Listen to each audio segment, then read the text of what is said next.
अब हमारा अगला टॉपिक है that is scope of business. Business का भाई स्कोप क्या होता है? देखो business is wider concept, business एक बहुत वाइडर कंसेप्ट है, ठीक है, than that of trade and commerce.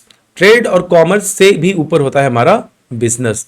The term trade and commerce are often use synonymously. Trade और कॉमर्स हम एक साथ यूज करते हैं क्योंकि बिजनेस के दोनों पार्ट हैं। बिजनेस करने के लिए ट्रेड और कॉमर्स हमें दोनों हम चीज की आवश्यकता पड़ती है। तो आइए समझते हैं ट्रेड क्या होता है और कॉमर्स क्या होता है। Trade is one of the branches of commerce. It is concerned with exchange of goods and services. Trade क्या होता है? व्यापार। हम व्यापार कर रहे हैं, हम या तो गुड्स दे रहे हैं या तो सर्विसेज दे रहे हैं। It performs the function of acting as an intermediary and thereby it transfers goods from the producer to the consumer. तो ट्रेड क्या होता है? ट्रेड वो माध्यम होता है जिसके माध्यम से गुड्स हमारे तक कंज्यूमर तक पहुंचता है। सेलर और बायर के बीच में जो कनेक्शन बनाता है वो होता है ट्रेड, ठीक है। जैसे अगर मैं मार्केट जाता हूं तो मैं ट्रेड करने जा रहा हूं, भाई मेरे पास पैसे, तुम मुझे सामान दो, उसके पास सामान है लेकिन उसे पैसा चाहिए, तो हमारे बीच में क्या हो रहा है? ट्रेड हो रहा है, एक्सचेंज हो रहा है। मैं उससे गुड्स ले रहा हूं और उससे बदले में पैसा दे रहा हूं। On the other hand commerce is a wider concept. देखो कॉमर्स से, ट्रेड से बड़ा कंसेप्ट होता है हमारा कॉमर्स। कॉमर्स क्या होता है? देखो commerce refers to all the process. हर वो प्रोसेस है जो हम सामान को बनाने से लेके कंज्यूमर तक सामान पहुंचाने के लिए करते हैं, वो सब का सब क्या है? कॉमर्स है। अब बहुत लोग बोलोगे सर इसका मतलब क्या होता है? मैं आपको समझाता हूं। जैसे मान के चलो कि ये माइक मेरे पास, माइक मैंने खरीदा। माइक मैंने कैसे खरीदा होगा? एडवर्टीजमेंट देख के दिया होगा। मैंने कस्टमर केयर से हो सकता है बात किया हो कि सर मुझे आपके सामान के बारे में आवश्यकता चाहिए, इसकी मार्केटिंग की गई होगी, इसे मैन्युफैक्चर किया गया होगा, इसका ट्रांसपोर्टेशन किया होगा, जहाज पे बना होगा और हमारे पास तक पहुंचाया गया होगा। तो ये इंटायर प्रोसेस क्या होता है? कॉमर्स होता है। तो कॉमर्स में सामान को बनाने से लेकर कस्टमर तक पहुंचाने प्लस उसके बाद की भी प्रोसेस जैसे आफ्टर सेल सर्विसेज, ये सब के सब कॉमर्स का पार्ट होते हैं। तो trade is just a small part of this process. यहां पे मैंने एक डायग्राम बनाया है, आई होप दिस इज क्लियर। आप इसको बिल्कुल ध्यान से देख लेना। बिजनेस में क्या होता है? ट्रेड एंड कॉमर्स और इंडस्ट्री आती है। ट्रेड और कॉमर्स तो क्या, हम सामान बना के हम मैन्युफैक्चर करके सेल कर रहे हैं, और इंडस्ट्री हमारी क्या हो गई? मतलब जो रॉ मटेरियल को कन्वर्ट करेगी किसमें? फिनिश गुड्स में, और कस्टमर तक सामान को पहुंचाएगा। तो ये चीज आप बिल्कुल देख लेना। ये ओवरऑल आपको इस चैप्टर का समरी से मिल जाएगा। अब हम समझते हैं इंडस्ट्री क्या होती है। देखो the term industry encompasses business activities related to extraction, production और फैब्रिकेशन ऑफ प्रोडक्ट्स। इंडस्ट्री में क्या होता है? देखो इंडस्ट्रीज में हर वो चीजें आती हैं जो हम सामान को बनाने से लेके उसको रॉ मटेरियल से लेके हम जब कन्वर्ट करते हैं फिनिश प्रोडक्ट में, उस प्रोसेस में, उस रॉ मटेरियल में जो वैल्यू एडिशन का प्रोसेस होता है वो हम इंडस्ट्री की मदद से करते हैं। These products, which are either raised, produced, or processed by an industry, can be used by the final consumers or by any other entity for further production. Industry जब भी सामान बनाती है उस सामान को यूज या तो कंज्यूमर करेगा या कोई दूसरी इंडस्ट्री कर सकती है, ठीक है। When the goods produced by an industry are consumed by the end consumers, they are referred to as consumer goods. अब जैसे सपोज मैंने ये माइक खरीदा, ये माइक किसी कंपनी ने बनाया था, तो मैंने इसे कंज्यूम किया, अब मैं इसको आगे यूज नहीं कर रहा हूं किसी और चीज को मैन्युफैक्चर करने में, तो ये हमारे लिए कंज्यूमर गुड्स है। बट जैसा आप देख सकते हो मैं आपको ये पढ़ाने के लिए यूज कर रहा हूं, मैं इसे further rendering of the services में यूज कर रहा हूं, तो मेरे लिए मेरा प्रोड्यूसर गुड्स होगा।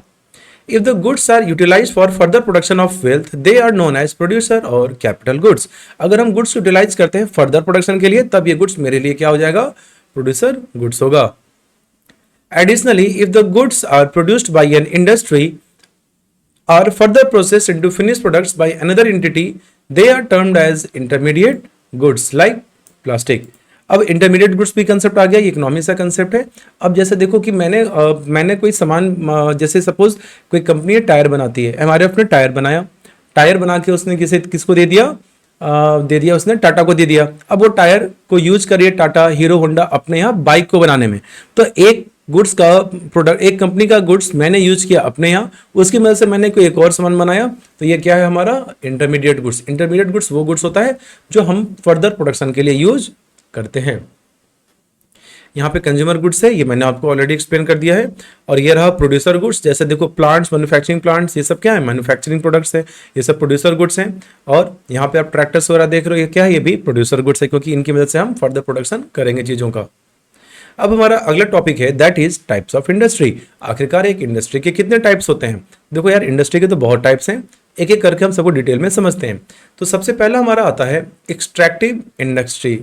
अब ये देखो इंडस्ट्री जो होते हैं ना, ये प्राइमरी इंडस्ट्री होती है। प्राइमरी इंडस्ट्री वो इंडस्ट्री होती है जिसके अंदर हम क्या करते हैं, किसी रॉ मटेरियल को नेचर से निकालें और उसको कन्वर्ट किए किसमें, फिनिश गुड्स में।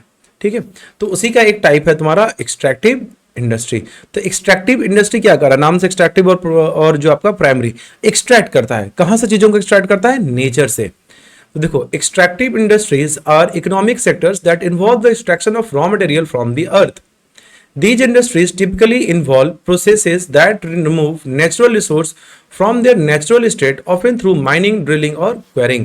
तो जब भी हम उनके नेचुरल स्टेट से, जैसे देखो डायमंड है वो कोयले के फॉर्म में होता है, ठीक है, वो इम्प्योर फॉर्म में होता है, उसमें बिल्कुल शाइनिंग नहीं होता है, उसे फिर निकालते हैं, उसे हम पॉलिश करते हैं, कटिंग करते हैं, तब वो डायमंड जो हम समझते हैं, जो मार्केट में मिलता है, वो उसमें कन्वर्ट होता है। तो स्टोन का देख लो आप आयरन ओर देख लो, हम लोग ओर निकालते हैं, एक्सट्रैक्ट करते हैं, उसको प्रोसेस करते हैं, कन्वर्ट करते हैं। तो नेचर से जब भी हम किसी रॉ मटेरियल को किसी एक स्टेट में निकालते हैं, एक कंडीशन में, उसके बाद उसको हम कन्वर्ट करते हैं फिनिश गुड्स में, तो ये हमारा क्या कहलाता है, ये इंडस्ट्री, कौन सी इंडस्ट्री ये काम करती है, दैट इज एक्सट्रैक्टिव इंडस्ट्री। तो एक्सट्रैक्टिव इंडस्ट्रीज के फीचर्स क्या होते हैं, पहला है कि रिसोर्स बेस्ड, देखो ये नेचर से रिसोर्सेज को निकालने का काम करेगा। तो ये डिपेंड करते हैं, ये किस पे रिलाई करते हैं, नेचुरल रिसोर्सेज के ऊपर में, जैसे मिनरल हो गए, जैसे आपका जो पेट्रोल होता है, पेट्रोलियम प्रोडक्ट्स होते हैं, ये सबको नेचर से एक्सट्रैक्ट किया जाता है। ठीक है, ये किस सेक्टर का पार्ट है, प्राइमरी सेक्टर और प्राइमरी इंडस्ट्री के पार्ट होते हैं, क्योंकि ये प्राइमरी सेक्टर, प्राइमरी इंडस्ट्री क्या करती है, डायरेक्ट नेचुरल रिसोर्सेज में डील करती है।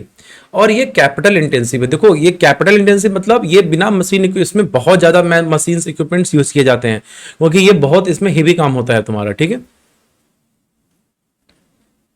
Then environmental impact. अभी भी देखो कि भाई इन इंडस्ट्रीज का इन्वायरमेंट के ऊपर में भी इंपैक्ट पड़ता है। भाई पॉल्यूशन होती है, इसमें बहुत ज़्यादा डिफॉरेस्टेशन होता है। सपोज कहीं पे माइनिंग हो रही है, अगर खदान बनने वाला है, या अगर समुद्र में अगर तेल वगैरह निकाले जाएंगे, तब तो यहाँ नेचर को नुकसान पहुंचने के चांसेस काफ़ी ज़्यादा होते हैं। और इकोनॉमिक सिग्निफिकेंस, देखो एक्सट्रैक्टिव इंडस्ट्री किसी इकोनॉमी को पूरी तरीके से चेंज कर सकती है।